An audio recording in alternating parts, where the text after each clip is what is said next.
Hey, good afternoon, everyone. My name is Brian Hack. I'm the director of the Kingsborough Art Museum, and it is my great pleasure to welcome you to a conversation with Edward and Madeline Sorel, moderated by Saskia Khan.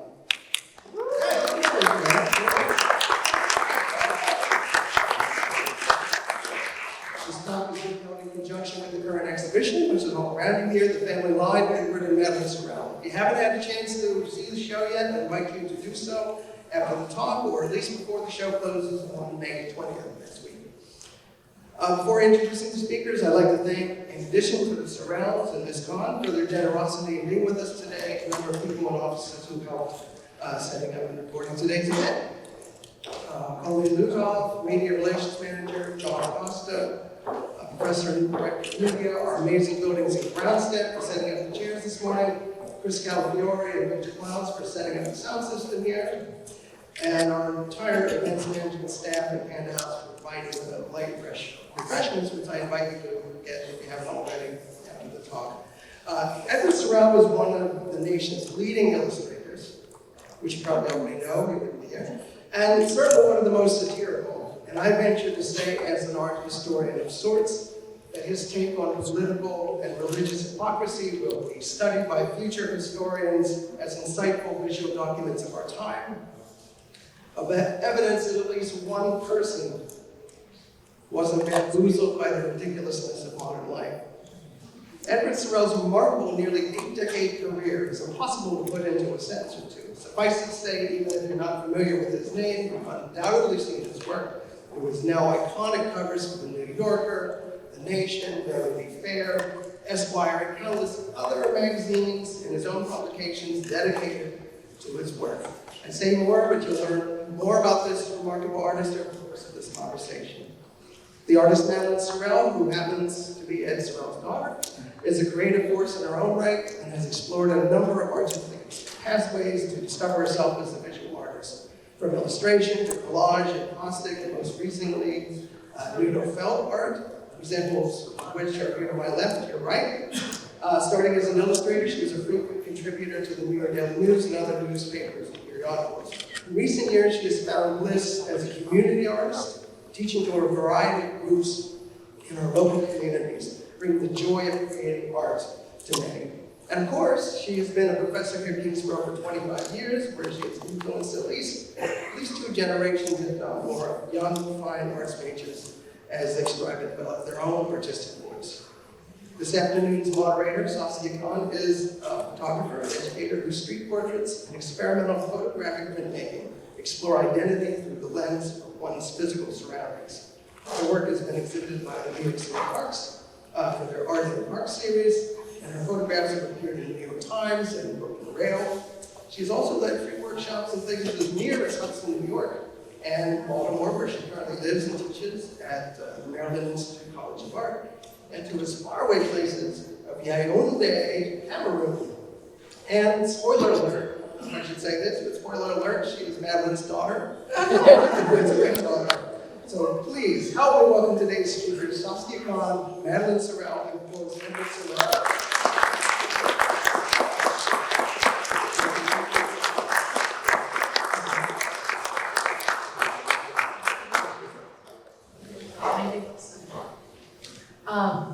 Thank you all so much for coming and being here this afternoon. It's great to have this kind of unique event, I think, with 3 generations, my grandfather and my mom, who I will try to refer to as Ed and Madeline. I thought that because this is sort of a different way of approaching an artist talk, that I would take the opportunity to talk about the experience of growing up in a family of artists mostly, and talk about a little bit about the work too. And hopefully we can get some insights around what does it mean to kind of grow into an artist and also have longevity as an artist, because I think it's quite impressive that Ed is still working at the age of 97.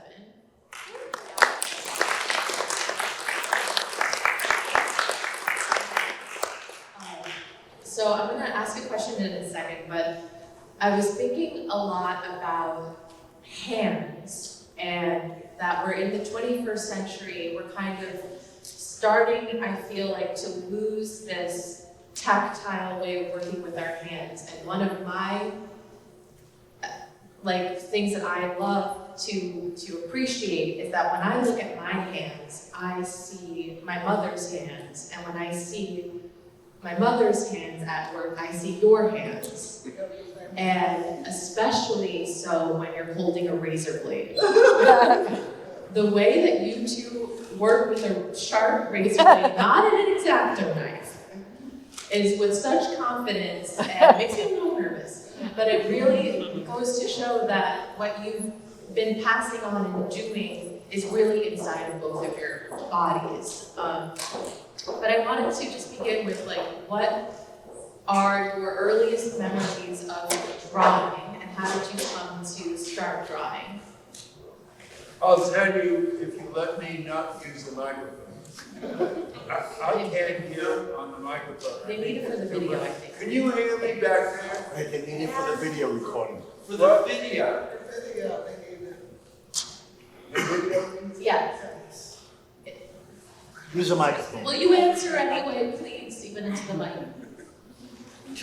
don't care about the video, I care about the word. Move the mic in front. That's his song. I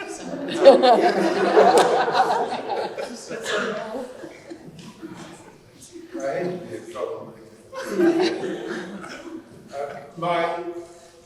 I had no choice except to become an artist, because when I was 8 years old, I had pneumonia and pleurisy, and I had the misfortune to have it before penicillin was invented.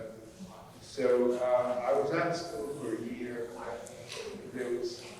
And when I recovered enough to read, I recovered enough to draw. So that's what I did for almost a year, just drawing in bed.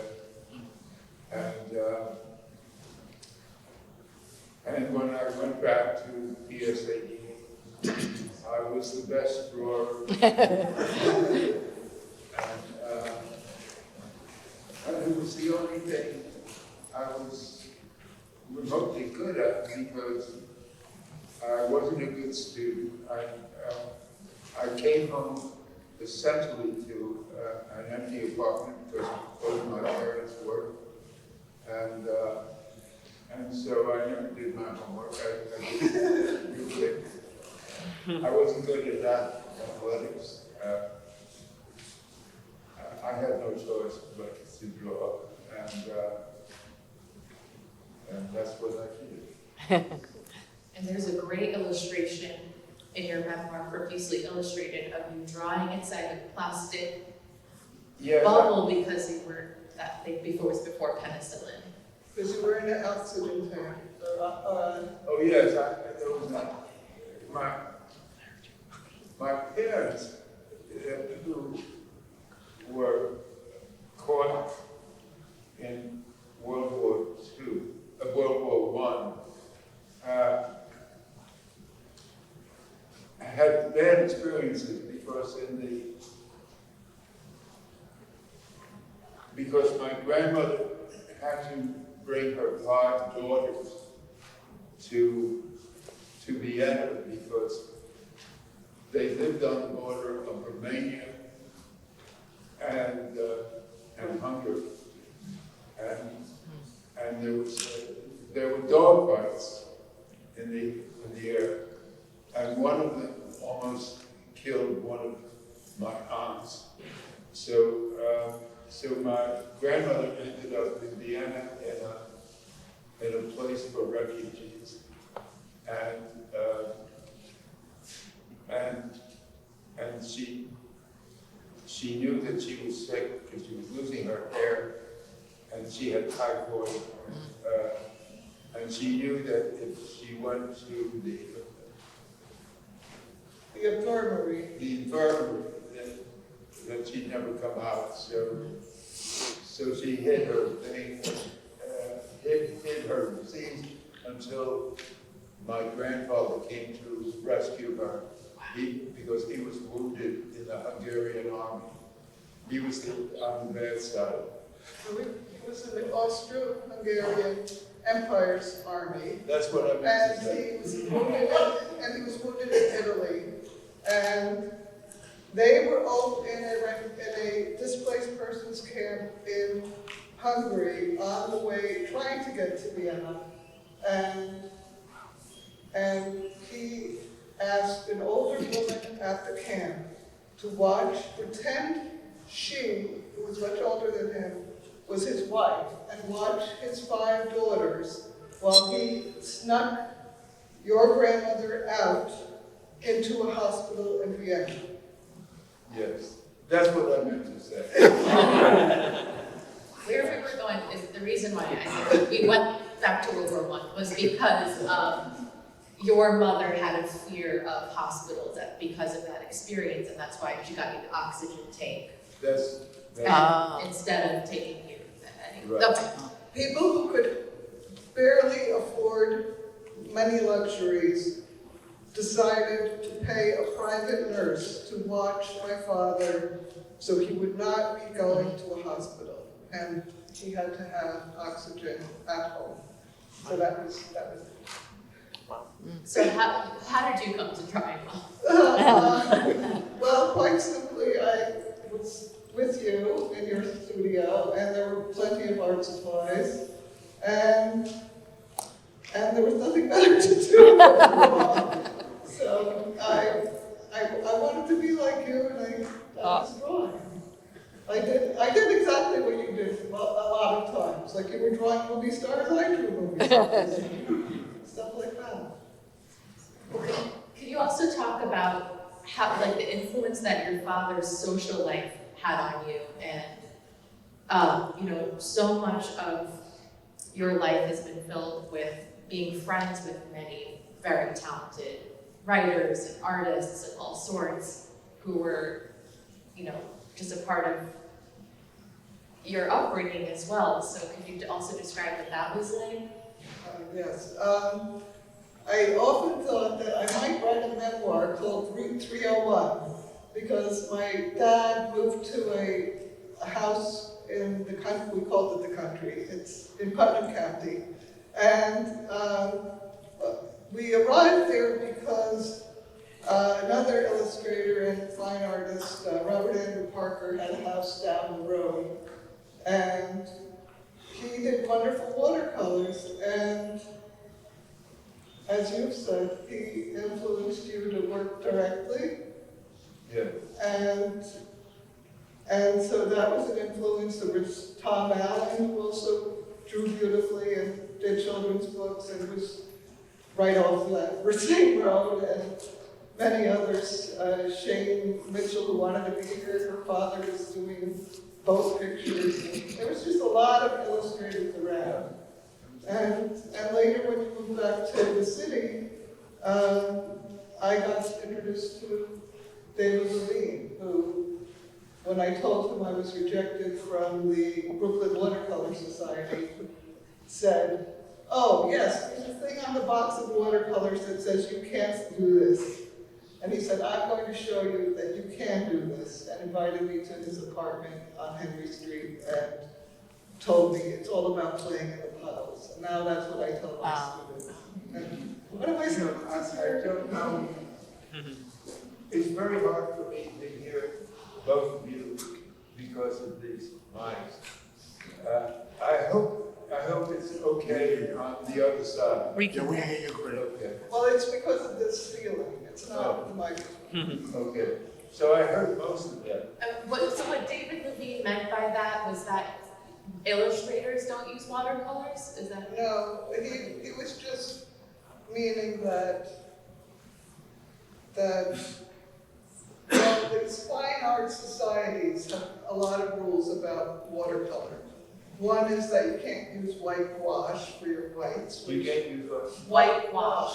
Oh, Like Robert Andrew Parker used wash sometimes. He didn't always leave the paper white where we wanted white.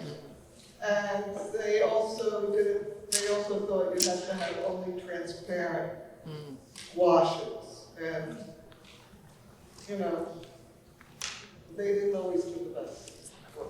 David Levine did watercolors the way they did in the 19th century. They were absolutely gorgeous, and there wasn't anybody around anymore who could do it the way David Levine did. David Levine is known to most of you as a caricaturist, but he was a sublime watercolorist.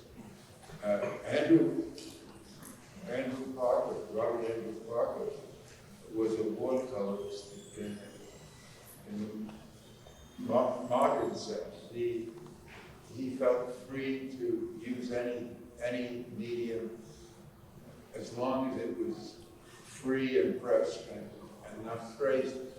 And I did what most beginners do. I traced either some put pencil down and then put ink over it, then draw the ink cartoon over it, and some use what they call slip sheet. You put a preliminary drawing under a sheet of translucent paper and you copy that, and that allows you to be a little bit freer. And that's the method that I used. But I was so inspired by Robert Andrew Parker that I tried to do drawings without tracing at all. And I found I could do it if it was a simple figure. But if it was a complicated drawing, I was forced to trace them somehow. And what role did your friendships mean to you? Like, what role did they play for you in terms of being inspired to try new things and keep, taking new steps in your career? Well, those two people were an influence, but the one who saved me were Seymour Quast and Milton Glaser, because I started a studio with Seymour while Milton had a Fulbright in Italy. And when he returned, the three of us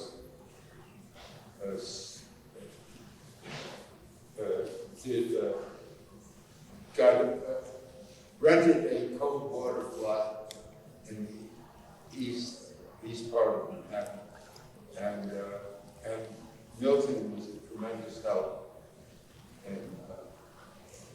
in teaching me how to illustrate complicated drawings by slip sheet, which is what the method that he used.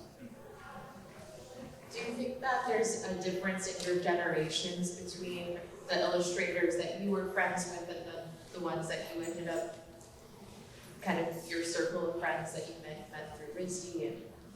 And Yeah, I would say my friends are female, and most of your friends were men. And what about in style? Did anything change? I know that, you were really upset at Cooper Union for not teaching you how to draw people doing things. Yeah, that was very true. I really didn't do a drawing I liked until I was in my 40s. And because the school, I could only afford a school that didn't cost anything. So I went to, it was either a case of going to City College, which I was too dumb to get into, and or going to Cooper Union, where I was able to get the second time I took the test. Cooper Union, to get into Cooper Union, you had to go twice. First you went for the intelligence test, then you went for the art test. I failed the intelligence test, so I couldn't go to the art test. But the next year, I took the test again, and I had my uncle teach me the algebra that I had learned in school all over again. So I passed the intelligence test, and the art was no problem. So that was my school.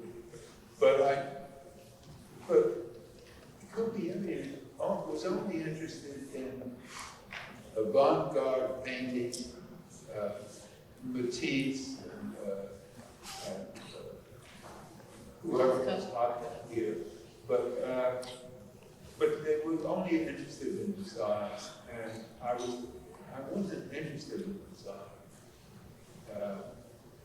I mean, there's some, you have to know about design from drawing, illustration, but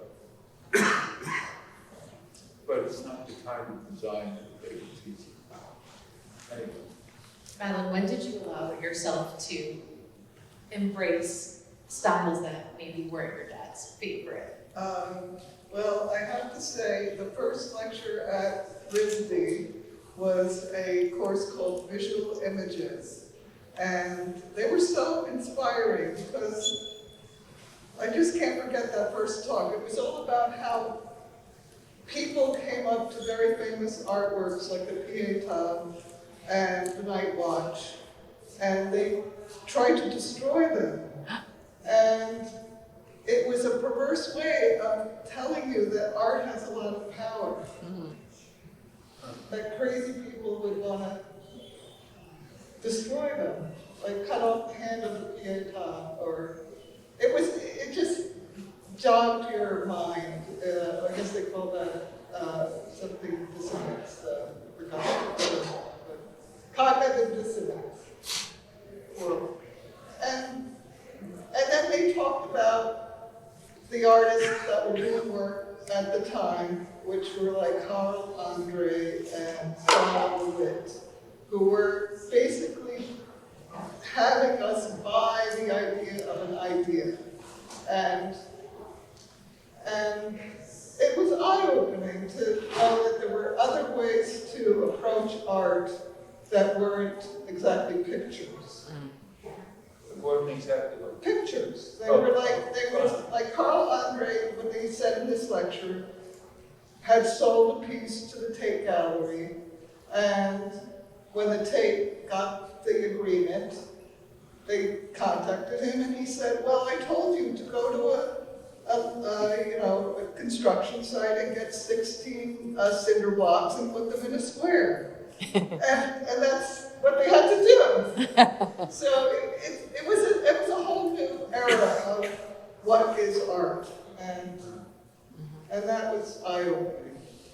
I just want to say that the only thing that I learned about construction of art was during the French Revolution, when they were angry about the church, the Catholic Church, and destroyed all the saints, all the statues of saints on the churches. And when you go to Paris, you still see those figures that don't have heads. Oh, that's right. So we mustn't be too angry with those people. They have a perfect right to destroy that stuff. But that's, we're talking to an atheist now. So that's Yeah, all I have to I was say just gonna about it. actually talk about that too, because I think another big diversion between you and your father was when you, so my mom, Madeline, put together a book on Nuno felt, which these are Nuno felt pieces, which is a process of blending wool and silk together. And her sister helped edit the book, who's here, which is so nice. Anyway, and in the book, there's little bits and pieces of your writing about kind of the spiritual aspects of working on a Nuno felt. And since your father is a staunch atheist, I want to read a little bit about what you wrote in that book, which, okay, so this is a quote from the book that Madeline wrote. I have become a big believer in trusting forces outside myself, but that are working in conjunction with my thoughts.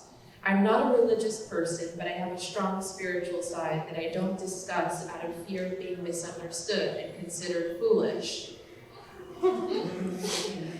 I bring this up in relation to nudo felting because I've always enjoyed working in mediums that have an element of mystery. And I kind of think that you wrote that line, this is me guessing, that you needed to keep some of your magical thinking, which is I think a big part of the process for a lot of artists, and getting into a flow state and kind of letting spontaneity do its thing, private from, maybe the views of your father. And so I'm kind of curious, like, how you kind of allowed for yourself to maybe not only think in that way, but also depart from illustration and do things like collage and make abstractions with nudo felt.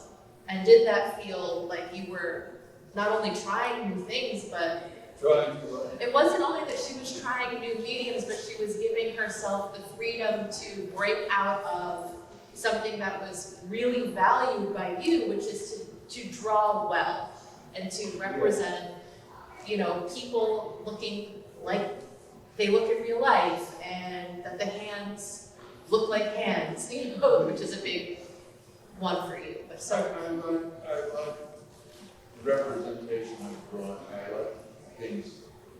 I like hands that look like hands. If you're asking about my spirituality, which I think is what you're asking about, atheists do have spirituality too.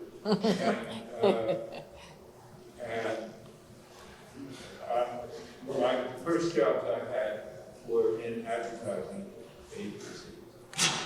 And I wanted to do it as well as I could, but I knew that I wanted to get out of there because I didn't want to do advertising. But I did do a drawing that meant everything to me. That was good until I was in my 40s. And so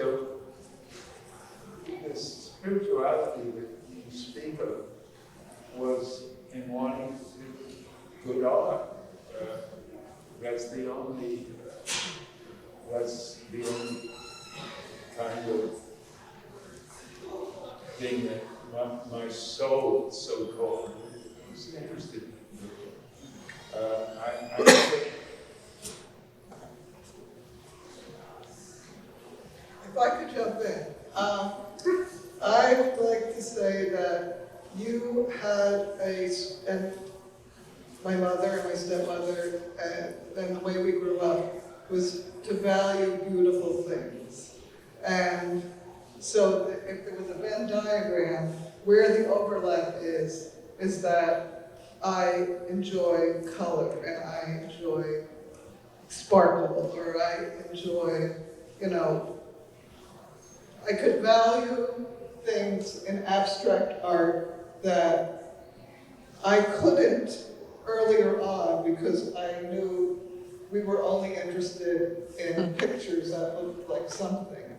But the awakening was perhaps at RISD, where I could see painting being beautiful as a painting without it being a painting of something. yeah. And but I also want to go back to that. So much of your memoir is about taking commissions that were either very low paying or paid almost nothing, because that was your opportunity to make illustrations about your religious beliefs or lack thereof and political values. And, so those, ideas that you have about the realities of the world obviously mean so much to you. What did it mean to meet somebody like Victor Navasky and have, you know, or the Village Voice, and have publications that would just allow you to get your views across, and did that help you blossom as an artist? In the 60s, print was very much alive. It showed both sides of the eye. And there were a lot of small newspapers. There was a lot of tiny papers like the Realists and other underground newspapers. And they didn't pay any money, or they paid $20 for drawing. And I was happy to work for them because I could express my ideas. And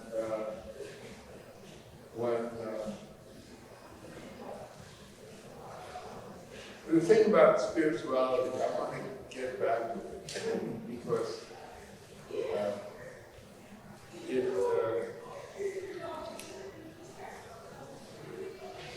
I never became the man that I wanted to be. I wanted to be like my second wife, who was kind, considerate to other people, and I was never that kind of person. I had a temper. I was angry a lot of the time. I don't know why, but I was not the person I wanted to be. But I did become, when I was in my 40s, I became the artist that I wanted to be.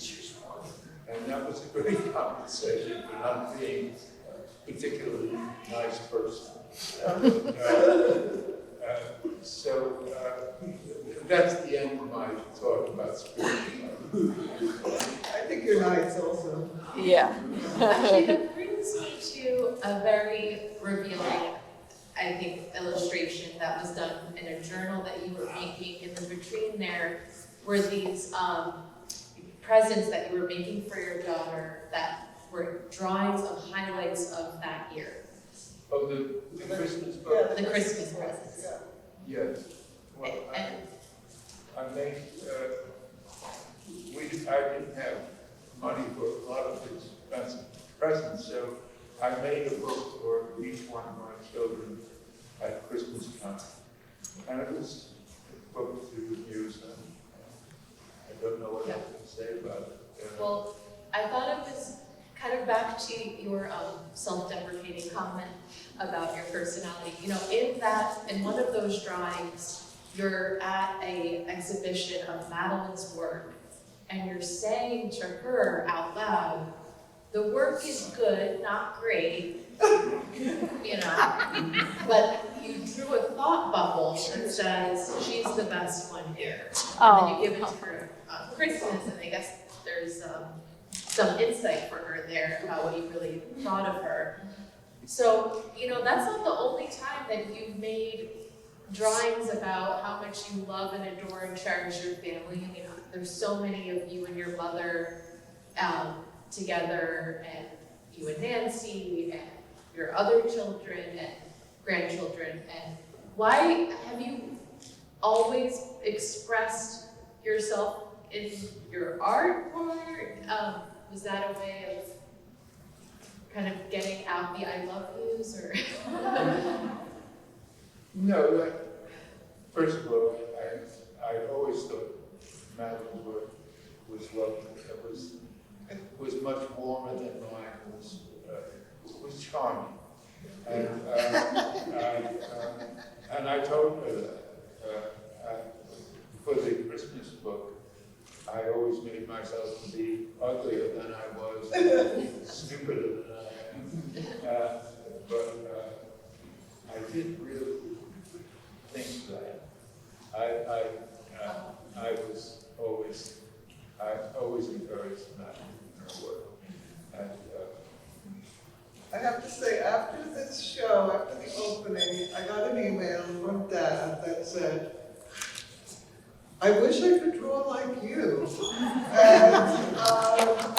And that if you would just do a children's book,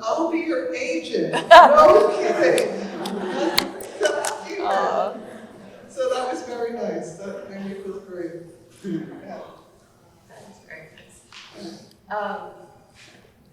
But I mean, I do think that there's, I'm sure, other years where you were probably nervous about showing your work to your dad and getting his feedback and kind of, I think you two have very different styles, but what I think as a photographer that is really interesting, that we don't do mark making in our work, and so much about what distinguishes the two of you is that your mark making styles are so different, and that you add these like swirls on top and you get all of this anxious energy, and yours are very detailed and a lot about texture. How much of that is conscious? You know, a lot of artists, especially illustrators, people that want to be in magazines, they worry about their style. And I try to explain to them that you don't have to worry about style. The person who you are chooses the kind of drawing you do. I envy David Levine, but I was able to get magazine work because I worked like David Levine. I was copying his work, but I couldn't do his line because I'm a sloppy person, and I'm a spontaneous person, and I enjoy looking at spontaneous art, and some people are inhibited, some people are brave, some people, but the way you work reflects yourself. Now, Madeline happens to be a lovely person, and spiritually, she's a lovely person, and her drawings are, to me, they are more art. They're more serious art than mine is. Mine is comic art. Madeline's art is some of the etchings that are here are so, I don't know how to describe it, but they're heartfelt and they're warm, and I wasn't being comic when I said I wish I could draw like that. I do, but I do terrific drawings, but they're spontaneous, or most of the time they're spontaneous. It depends on the person you draw. What I thought is interesting was that when Grady Carter gave you the mural for the Waverly Inn, and it's really big, takes up this whole restaurant, and the kind of mock-up drawing is somewhere here. You couldn't do pen and ink for that because they were going to blow up the originals so that way it would fit as a mural on the wall, and so then you had to do a more painterly style. So sometimes you were forced into a different style. I fooled you because I knew that it had to look like a painting, but I couldn't do painting. And I had to find a new style in order to do murals. So what I did was I proved to myself that I could do drawings that were fine lines. They weren't sketchy lines. Because if they were sketchy lines, everybody in the restaurant would know that those were Xeroxes, which they are. The murals that I did were not painted on the wall. They were designed, they were photographed. The drawings were this big, and suddenly they were 6 feet high. But what I did was only this big. And but what I did was I found a new way of working by dipping my brush in rubber cement thinner. Grease pencil. Well, it was grease pencil, yes. It was grease pencil and rubber cement in. You put, somehow you mix them together, and then you put them in watercolor. And so instead of using line for shading, you use the brush for shading. And I fooled most people into thinking that they were painting. They weren't painting. They were drawings colored in a different way. Did you surprise yourself? Did you surprise yourself by seeing that you could? Yes. So I could control my hand enough to do. It turned out you didn't have to scribble. You didn't have to scribble. Oh no, but I like the script. I know you like it. But yeah, I mean, I think when you look at those two from first encounters, it's yeah, like the difference between using a pastel crayon and using pen and ink, and suddenly, you know, there's a different sense of control. Just, is that based on the drawing utensil? Differently, make different pictures. I was very lucky because I had an assignment from Atlantic to do a page every other month, and I did it for 14 years. And in that time, I worked some months I did it in pastel, some months I did it in pen and ink and watercolor, sometimes I did in various media. And that was heaven. And that was the best job I ever. For you, what about for your mark making? Why? I mean, how conscious are you of when you're going into the details? So much of it is, you know, the texture of the architecture, the clothing, or the hair. What do I? No, this is for Madeline. She was Like your style. Well, I have to admit that when I first started working for the New York Times, I found the smallest pen point I could find, hoping that nobody would see my drawings. And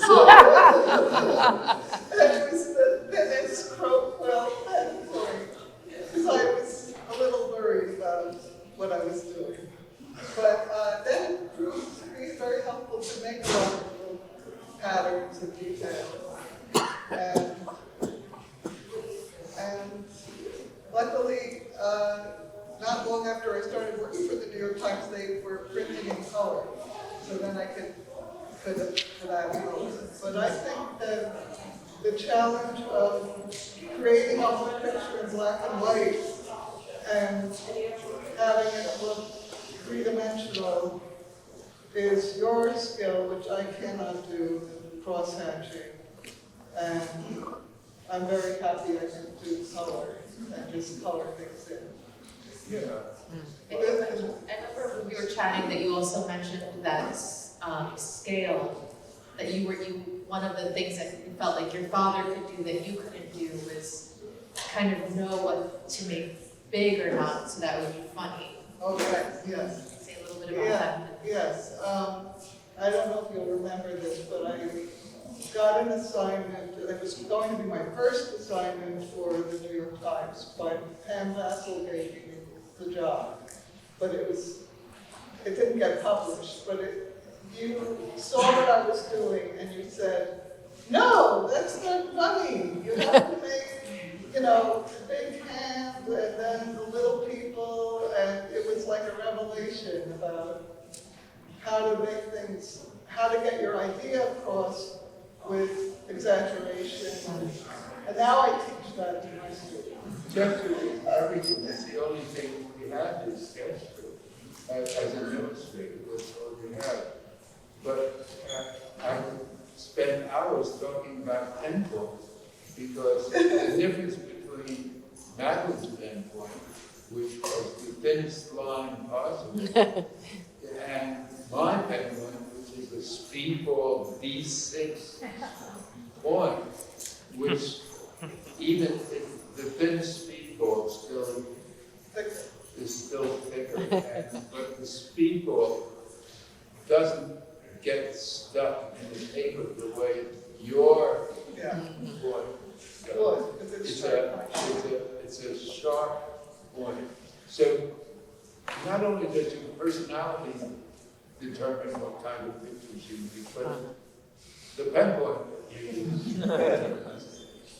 So this is all of no interest to most of you. It's fascinating. There's somebody taking notes in the audience, the pen points. So I'll ask another question, and if you have any questions, we'll have a few minutes for questions from the audience. But I do really appreciate that Brian put the preliminary sketch and then the, I guess, final sketch and then the book cover for the printer's apprentice in the show. I think that's the only sketch we see. And I when I visit at my grandpa's in his studio, there's a very full wastebasket of sketches and drawings, and I thought that it's nice to see just how much detail goes into this drawings that no one ever sees. You know, Nobody sees your sketch. nobody sees the sketches, and you're throwing away a lot of sketches. Just like how much work goes into this process, and kind of like, you know, I think what I want to ask about before we ask questions from everyone else, which is that, like, the importance of deadlines for the two of you, and how there's kind of this, like, magical gap between getting an assignment and having the deadline that is so essential for you to actually finish a drawing. I mean, how important is it to actually get an assignment and not be, you know, you're not going to the studio you're not that kind of artist, right? Just, Well, you know, you won't get published if you miss the deadline. And so you sometimes have to work until 4 or 5 in the morning to finish the drawing, but it's delivered first thing in the morning. And without deadlines, as I find now that people are, now that I don't get phone calls to do jobs, and I can only get printed if I initiate the job and try to sell it to somebody, I don't get any work done because I don't have deadlines. And nothing, no drawing seems good enough anymore. that's But when you have deadlines, you hand them the job. Some of them are not very good drawings, and some of them are terrific drawings. But you only have 2 days to do it, including a cover for Time magazine. And you only have 2 days to do it. But I think that's what people don't necessarily know, is that you are your toughest critic, and if there isn't an art director assigning you something and you are making that initiation like you did for this cover that came out just recently, a few months ago, you know, that struggle that you have against yourself is pretty profound. I mean, given how successful you've been. I don't like that cover. I mean, I work very hard on it. It isn't funny. Well, can I just say, I was at your apartment for about 3 weeks while you were working on this cover, and I never saw you work in this particular way, where you were getting a lot of reference material from the internet, and then resizing, and then taping, and almost working like a collage artist to get all these dogs into the picture. And I was really fascinated that you really worked so hard on it. I did work on it because, And you didn't have to. You did it for yourself. well, I was doing it for this New Yorker magazine. The way that it works for the New Yorker is you send them a sketch of what you want to do. Even when they give you an assignment, you still have to send them a sketch before you do the finished art. And they turned down my sketch. And I called the art director. I called listen, I have to do this drawing. If you don't buy it, it's okay. I won't charge you anything, but I have to do this drawing. So on those conditions, he let me do a finished piece of art. And then they held on to it for a while, and then they decided, no, it wasn't suitable for a New York cover, because it made a point, but it wasn't abusive. And so I sold it to the nation and lost You got a fraction. Right. because the nation was competitive. But yeah, so sometimes you just have to do a certain drawing. If you're lucky, you find somebody who publishes it. Does anyone? I just would say about deadlines. I need deadlines very badly. And, you know, just before we were walking by one of my silk paintings up there, and Dad said, why don't you sell these things? And I was like, oh, well, I'd rather be teaching. Because teaching, I know I have to show up on time. And I'm in front of other people. And it suits my personality then just a little better than trying to create out of my head like you do. Well, it's having an assignment is the way to get it. Yeah. Does anyone want to ask a question?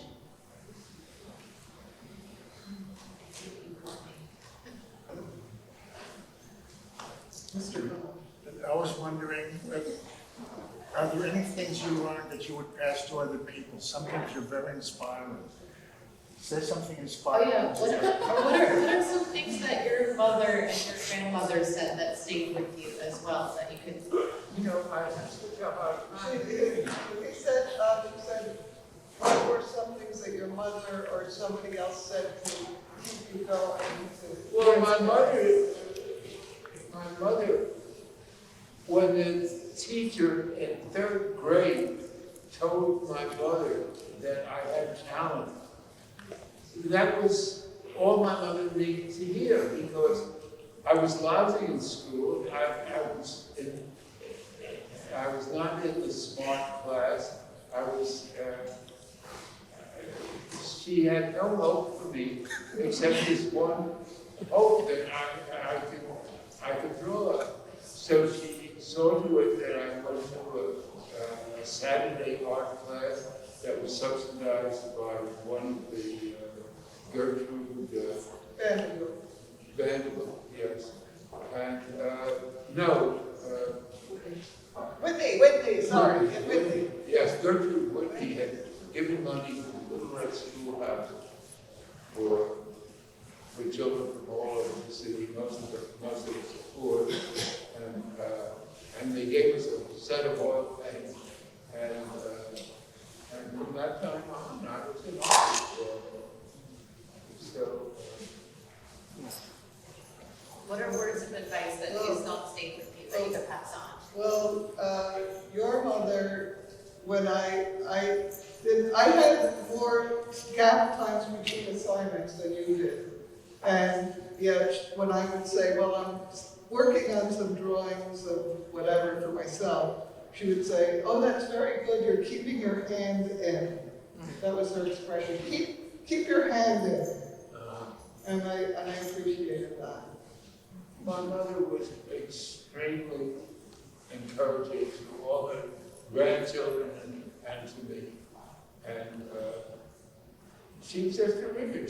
She'd go to a show in which I had my picture with literally thousands of other children. It was, I forget.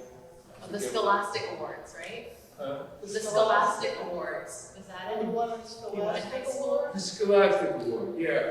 And there were hundreds of pictures that were far better than mine. But my mother assured me that mine was the best in the whole world. You have a mother like that, you succeed. If you have a wife like that, you you succeed, or a husband like that you succeed. We all need encouragement, and we're all not sure that we're as good as we're supposed to be. That was fun.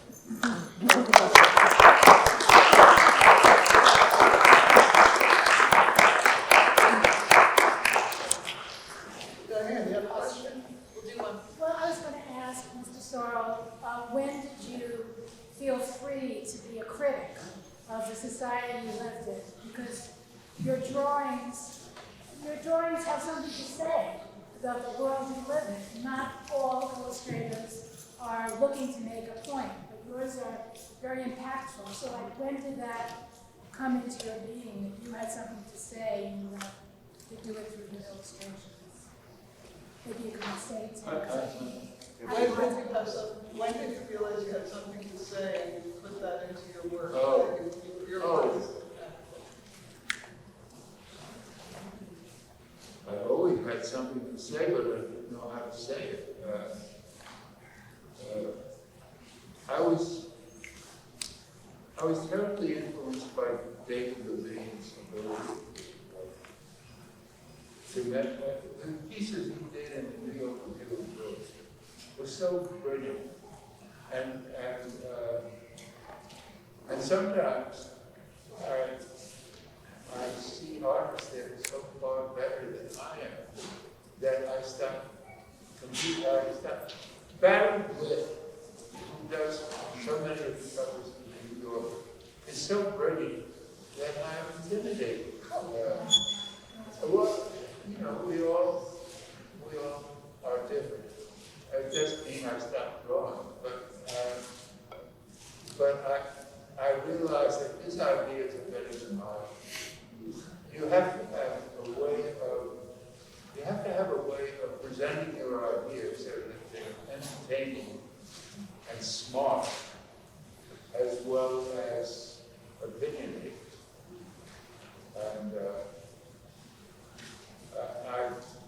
I've succeeded often, and often just so.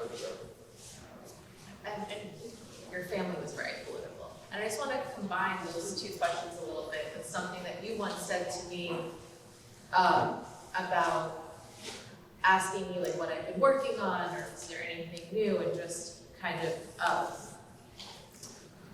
maybe I said I didn't have it, and I don't know if I did, but maybe I said I didn't have an idea or something. I said, well, you're nothing without your ideas. Like every art, I think that's a really important point, that even if you're not somebody who's trying to depict like a criticism of our world or society or something, that you need to be in charge and have the self-discipline to always have ideas, whatever they may be, and not depend on others to present you with an idea.